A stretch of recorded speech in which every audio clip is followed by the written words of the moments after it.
बाबा अंगना मोर कबे आबेगा।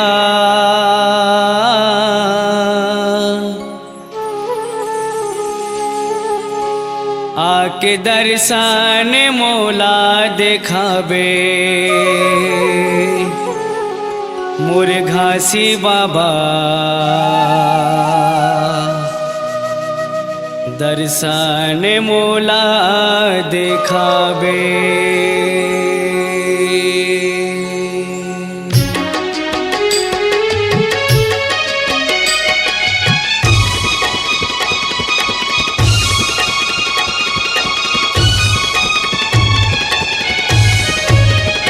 बाबा अंगना मोर कबे आबेगा। बाबा अंगना मोर कबे आबेगा। आके दर्शन मोला देखाबे मोर घासी बाबा।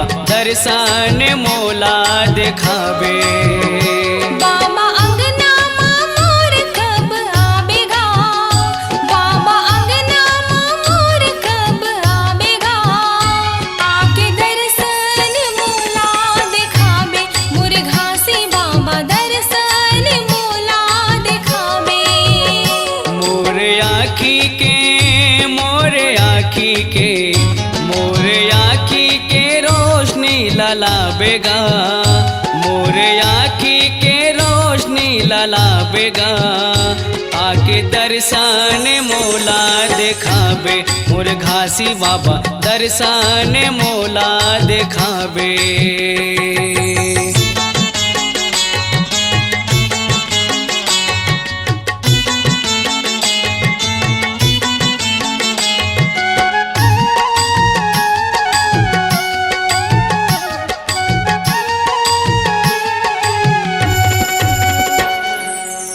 दिखती से मोरे ये दोनों नैना।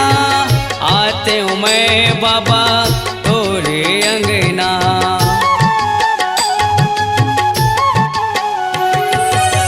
हाथ जोड़ के करो मैं प्रार्थना।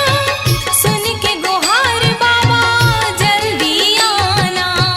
सुन के गुहार बाबा जल्दी आना। मोर कुटिया माँ पाओला मढ़ाबेगा। मोर कुटिया माँ पाओला मढ़ाबेगा। आके दर्शन मोला देखाबे मोर घासी बाबा। दर्शन मोला देखाबे।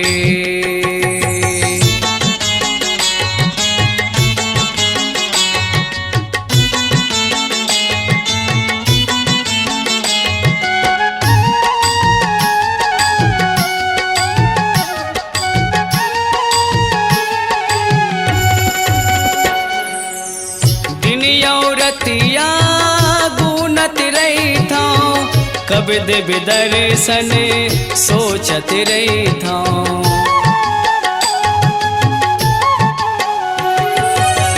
सत के माला जपत रही था। फोटो में दर्शन पावत रही था।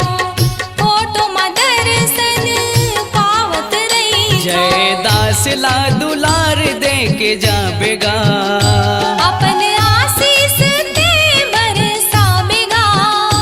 आके दर्शन मोला देखाबे मोर घासी बाबा। दर्शन मोला देखाबे।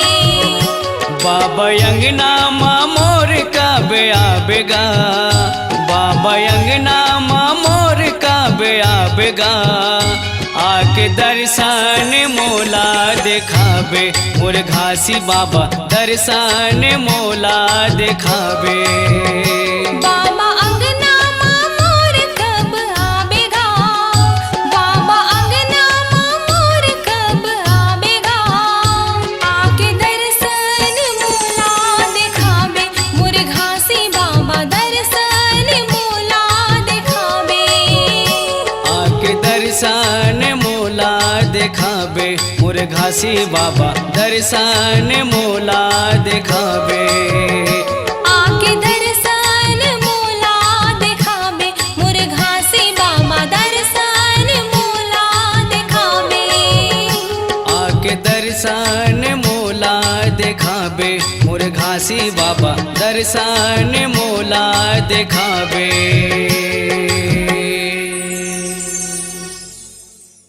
स्वरांजलि स्टूडियो, नेमीचंद गली नंबर 2, गंजपारा, रायपुर।